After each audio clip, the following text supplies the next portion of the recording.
네, 요즘에 언론을 보면은 서울 아파트 값이 오르고 있다, 뭐 상승세다, 뭐 부동산이 난리가 났다 이런 기사가 많이 나오고 있는데요.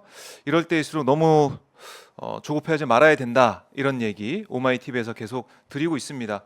멘탈 관리가 중요한데 이 멘탈 관리를 도와주실 분이죠. 월요일마다 만나고 있는 분입니다. 이광수 광순의 복도방 대표 나와 계십니다. 안녕하십니까? 안녕하세요. 네, 반갑습니다. 멘탈 네. 관리 중에서 제가 말씀드렸는데 월요일에 만나잖아요. 월요일 네. 만나고 딱 돌아서면 또 뉴스 보고 이러면은 멘탈이 또 무너져요. 무너지다가 주말 지나고 예, 그때 샀어야 됐나 막 이런 생각 하다가 월요일 맞습니다. 어, 아마 그런 분들이 많을 것 같습니다. 예. 그래서 이광수 대표님을 월요일마다 뵈면서 또 한 주간의 멘탈 관리를 각오를 하게 되는데 대표님 한국부동산원이 7월 둘째 주 기준 서울 아파트 값이 0.24% 올라서 5년 10개월 만에 가장 큰 폭의 상승을 기록했다라고 얘기를 하고 있습니다. 이런 뉴스 볼 때마다 좀 너무나 혼란스럽고 보기가 힘듭니다. 음. 이 통계 좀 어떻게 보고 계십니까? 그러니까 일단 예, 통계나 원인 파악하기 전에 제가 네. 꼭 당부 드리고 당부, 싶은 예, 좋습니다. 당부가 당부. 어떤 당부냐면 그러니까 제가 말씀드리고 뭐 변동 원인 네. 시장을 전망할 때 저의 얘기를 위안으로 받아들이지 마세요. 예, 그러니까 그래요? 뭐냐면 예를 들면 네, 내가 지금 막 무주택자분인데 집값 오르네 가슴이 벌렁벌렁하고 사실은 좌절감이 많이 네, 네. 느끼시잖아요. 그런데 이게 이광수가 나와서 얘기하는데 위안이 된다. 사실 여기에서 그치면 안 됩니다. 그러니까 뭐냐면 진짜 왜 시장이 변화하고 예, 나는 여기에서 어떤 경제적 결정을 내려야 될 건지 이런 네. 고민에서 저의 조언이라든지 이게 음. 도움이 드리는 거지. 뭐 심정적으로 제가 여러분들을 도움드리고 뭐 위안을 위로하고 이런 힐링. 차원에서 예, 사실 우리가 경제를 얘기하고 시장을 전망하는 건 그렇지. 아니거든요. 네, 그래서 맞습니다. 여러분들은 경제적 주체고 네, 여러분들이 스스로 판단하시고 결정하시는 그 상황이다. 이 말씀을 꼭 드립니다. 알겠습니다. 그런 차원에서는 항상 시장을 얘기할 때 네, 현상이 중요하죠. 근데 현상에서 그치지 않고 전망을 해야죠. 그래서 예를 들어서 이거죠. 자산 가격이 지금 오른다고, 부동산 가격이 오른다고 해서 이게 예를 들어서 2, 3개월 후에 부동산 가격 상승을 담보하진 않잖아요. 그렇죠. 미래를 알 수는 없는 거죠. 그렇죠. 예, 예를 들어서 지금 올라도 떨어질 수 있고 지금 떨어져도 오를 수 있고 예를 들어서 지금 오른다고 해도 네, 계속 오를 수도 있는 거고 어, 빠진다고 해서 계속 빠질 수도 있는 뭐 이런 어떤 상황이기 때문에 네. 여러분들이 왜 이 말씀을 드냐면 현상에만 너무 주목하다 보면 미래를 어떻게 예측하는지 방법에 대해서 흔들리게 돼요.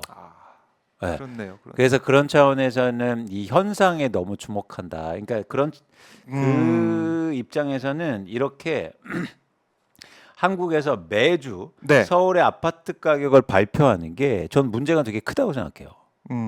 그러니까 뭐냐면 아까 말씀하신 것처럼 서울 아파트 값이 지난주 0.24% 올랐다고 이제 네, 발표를 했는데요. 이렇게 오르면 50주가 오르잖아요. 예, 그러면 어떻게 됩니까? 이게 10%가 오르는 거예요. 이건 엄청나게 많이 오르는 거거든요. 예, 그렇죠? 그렇네요. 그런 차원에서 이것만 보면 이제 놀란다는 거죠. 아. 와, 이렇게 집값이 오를 수도 있나? 그런데 이 이면에는 어떤 얘기가 하냐면 네. 매주 이렇게 집값을 측정하는 게 사실은 쉽지 않다는 거죠. 근데 왜 이렇게 하는 거예요? 왜 아직까지도 이렇게 하는 겁니까? 이걸 꼭 해야 되는 건가요? 이게 뉴스가 되기 때문이에요.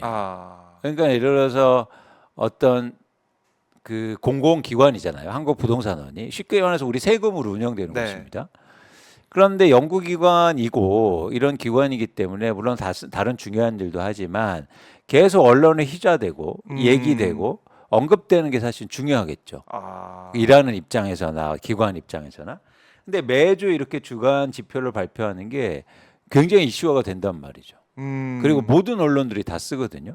그러니까 이걸 포기할 수 없다고 저는 생각해요. 네. 그러니까 이런 차원에서는 계속 발표하는데 이런 지수의 산정 방법이 상당히 시장의 상황을 혼란스럽게 오히려 만들고 사람들을 불안하게 만든다는 거죠. 네. 뭐 떨어질 때나 오를 때나.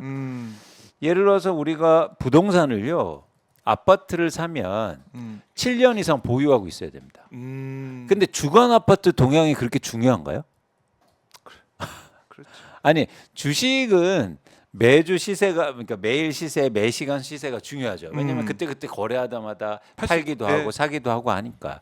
근데 부동산은 그러지 못하는 거잖아요. 그렇죠. 그래서 여러분들이 이런 현상이나 정보를 주관으로 보시면서 아, 우리 일생의 중대한 결정을 하고 있는 거예요. 그렇네. 그러니까 이게 일종의 시간의 프레임 네. 이게 맞냐고요. 그러니까 예를 들어서 우리가 일생의 중요한 결정을 진짜 해야 되는데 네. 주관으로 아파트 동향을 판단하면서 전문가들이 얘기하고 언론이 얘기하는 걸 따라서 내가 대출을 일으켜서 아파트를 산다? 네. 일생에 두세 번 사야 되는 걸? 어쩌면 한 번 있을 수 있는 그런 아. 결정들을 우리는 지금 하고 있다는 거예요. 네, 이 이제 뉴스를 안 봐야 또 사실은 괜찮은데 이게 계속 뜬단 말이죠. 언론 그래서 보도가 전 되니까. 이건 주간 아파트 동향을요 제일 먼저 없애야 돼요. 아, 제가 볼 때. 그래요. 예. 그러니까 이걸 못 없애고 아직도 이러고 있다는 게 그러니까 좀이 한국의 부동산 시장을 사람들이 민감하게 생각하잖아요. 네. 불안하고 초조하고 막 이럽니다. 근데 알고 싶잖아요. 그게 집값이 지금 어떤 상황이지? 알고 싶어서 한국부동산원의 이 기록, 이 통계가 도움이 될 수는 있잖아요. 오르는 상황이구나. 그럼 준비해서 사야지. 이렇게 할 수도 있는 거 아닙니까? 그러니까 그 도움이 된다는 게 네. 그 심리적으로 더 나쁜 결과를 초래한다는 거죠. 예를 들어서 가장 많이 오를 때 샀더니 네. 더 오를 줄 알고 샀는데. 떨어지고 계속 빠지는 줄 알고 안 샀더니 오르고 이런 현상이 사실 계속되어 오고 있다는 거죠. 너무 어렵습니다. 그리고 이런 뉴스를 볼 때 네. 마음이 가장 조급하고 심리적으로 불안한 사실은 상대는 누구냐면 무주택자나 실거주자들인 거죠. 이제 집을 사야지라는 생각을 하는 분들. 그렇죠. 그런 입장에서는 이 주간 아파트 동향에 대해서 우리가 좀 근원적으로 그러니까 그 고민을 좀 해볼 필요가 있다라는 생각을 갖고 있고 예. 어쨌든 이걸 차치하고라도 말씀하신 것처럼 최근에 서울 아파트 가격이 상승하고 있고 제가 이 그거는 지수가 맞다. 틀렸다는 건 아니고요. 상승하고 있고 그리고 거래량도 크게 증가하고 있습니다. 네. 그래서- 거래량 증가하고 있다. 그래서 그런 입장에서는 시장의 변화가 완연한 건 이제 사실이죠. 아하. 음. 그러니까 뭐 금리 인하도 예정돼 있다라고 보니까 그렇게 우리가 볼 수밖에 없는데 그러다 보니까 정부에서도 얘기를 하고 있습니다. 박상우 국토부 장관이 공급 확대할 거고 그리고 지금 상황이 추세적 지속적 상승 전환은 아니다. 뭐 확신찬 얘기를 하더라고요. 대표님은 어떻게 보십니까? 이런 발언? 여기서 네네. 되게 혼동되는 지점이 있는데, 아. 그러니까 저도 지속적 상승은 어렵다고 판단해요. 그러니까 이게 이 얘기 들으면서 이광수 대표님하고 똑같은 생각이네 이런 생각도 했었거든요, 제가. 그러니까 근데 원인이 다른 거죠. 원인이 다르다. 네, 원인이 다른 거죠. 왜냐하면 이 국토부 장관께서는 예. 공급 확대 때문에 집값이 안 오를 거다 이렇게 얘기하는데 집이 많아지니까. 공급이 확대된다는 어떤 신호도 없어요. 그래요? 네. 그래서 지금 인허가 감소하고 있고 착공 감소하고 있고 건설사들이 어려워서 사업을 네. 못 하고 있고 유일하게 3기 신도시가 이제 시작된다는 건데 그것도 최근에 여러 가지 뭐 공사비 인상이라든가 여러 가지 조건 때문에 시간이 늦어지고 있거든요. 그러니까 뭐냐면 근거를 들고 있는 게 예. 틀렸다는 거죠. 네, 그러면 공급이 늘어나서 집값이 계속 오르지 않을 거야라는 게 네. 사실 맞죠. 이게 전형적으로 지금 예를 들어서 집값을 바라보고 한국의 부동산 시장을 바라보는 그 잘못된 그런 진단이고 방향성입니다. 공급 문제다. 그렇죠. 뭐 이런 거. 그러니까 공급이 늘어나거나 감소해서 집값이 오르고 그리고 하락하는 거야. 네. 이렇게 판단하는 건 전형적으로 시장의 판단을 잘못하고 있는 거예요. 예를 들어서 그럼 지금 집값이 오르는 게 공급이 감소해서입니까? 지금 공급이 이제 감소할 거라고도 하고 네. 막그 여러 가지 이유가 있을 그러니까 것 같은데. 그 지점이에요. 네. 그러니까 공급이 감소해서가 아니고 공급 감소의 우려가 확대되니까 수요가 증가하고 있기 때문이에요. 그렇죠. 예. 그래서 결국에 지금 집값이 오르는 건 원인이 뭐냐면 수요 증가예요. 수요 증가. 그 수요가 증가하고 그렇네요. 있는데 주무장관이 나와서 네. 공급이 많아져서 집값이 빠질 겁니다. 이 얘기를 하는 게 상충되잖아요. 그렇지 않습니까? 그렇네요. 예. 그러니까 수요 얘기를 해야죠. 수요 얘기를 해야 되는데. 근데 이 수요가 많아진 이유, 네. 지금 단기적으로 증가한 이유는 정부 책임이 크단 말이죠. 예를 들어서 규제 완화해주고, 특례 대출. 대출 규제 네. 완화해주고, 특례 대출해주고, 개발 규제 완화해주고, 이러는데 어떻게 수요가 안 붙습니까? 지금 아니면 못 산다 이런 조바심도 나는 거죠. 그렇죠. 그러니까 예를 들어서 국토부 장관이 본질은 수요 증가 때문에 집값이 오르고 있습니다라고 얘기해야 되는데 그럼 당연히 질문할 거 아닙니까? 네. 수요가 왜 증가하고 있습니까? 라고 물어보면 저희가 잘못했네요. 이렇게 얘기할 수 없잖아요. 그렇네요. 그러니까 전혀 지금 저는 네. 우리나라 이게 가장 큰 문제예요. 어. 그러니까 인과관계에 대해서 정확하게 판단하고 진단하지 않는단 말이에요.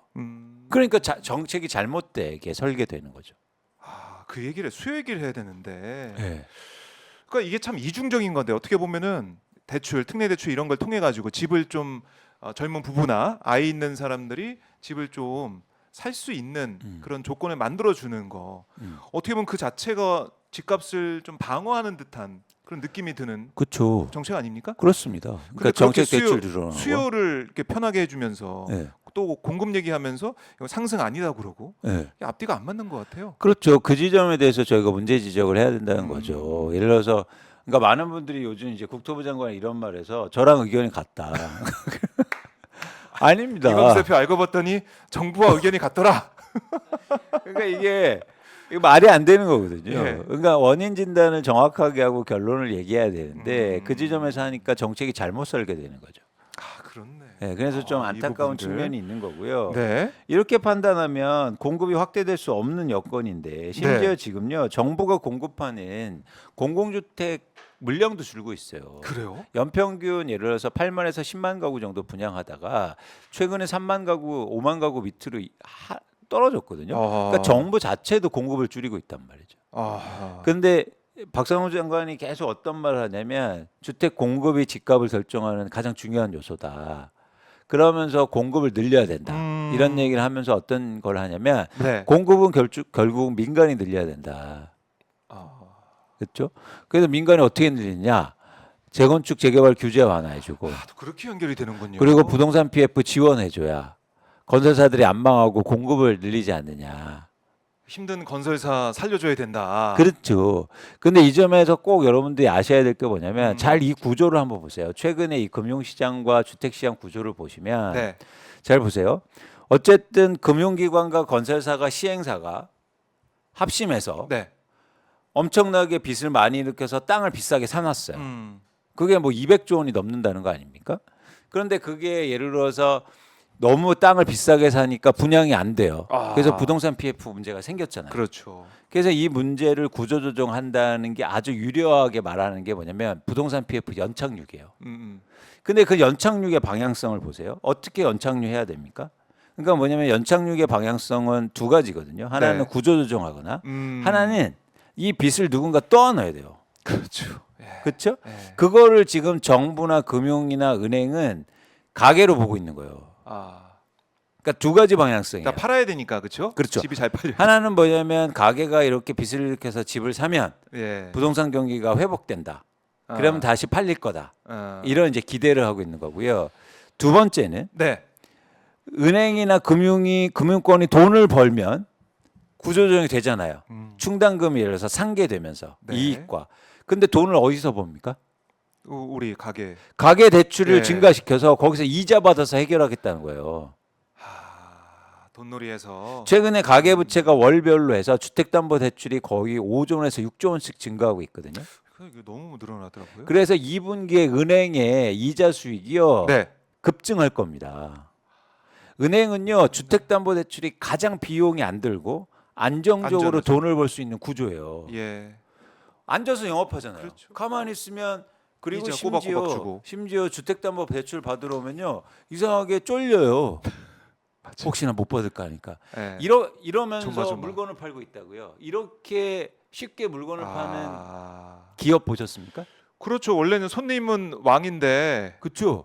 은행 가면 괜히 주눅 들고. 은행 가면 이거 심지어 통과 못 번호표 뽑고 한참 기다려야 돼요. 요즘은 맞아요. 인력이 줄어갖고 아. 한참 기다렸고 가면은 근데 그렇게 지금 엄청나게 대출을 받아갖고 예. 이자가 급증하고 있지 않습니까? 수익이. 그렇- 근데 그 돈을 어디에다 쓰이냐면 부동산 PF 대손 충당하고 손실 메꾸는 데 사용된다는 거예요. 우리 국민들이 다 메워주고 있는 셈이네요 지금. 빚을 이런 내서. 방향성을 계속 사실은 유도하는 게 근데 누구냐? 정부다. 그렇죠. 근데 또 이 지속적인 뭐 상승은 없을 것이다 이렇게 얘기하면서 어떻게 보면 정부가 집값 안정을 위해 노력하는 것처럼 또 비춰지니까 이광수 대표님과 생각이 똑같다 이런 얘기가 나오고 있고. 그러니까 아무것도 안 하는데 네. 마치 예를 들어서 윤석열 대통령도 계속 얘기하지 않습니까? 이제 이야기 쏙 들어갈 텐데 음. 윤석열 정부가 가장 잘한 건 집값 안정한 네. 거다. 그런 그 얘기를 얘기를 계속 했었어요. 했잖아요. 이번에 근데 하반기 경제정책 발표할 때 그 얘기가 쏙 들어가지 않습니까? 음. 집값 오르고 있으니까. 엎드되니까 그러니까 근데 그 원인 제공을 사실은 정책이 했기 음. 때문에 수요를 늘려줬으니까 사실은. 그렇죠. 근데 이제 문제는 이거죠. 이 상황이 지속될 수 있느냐.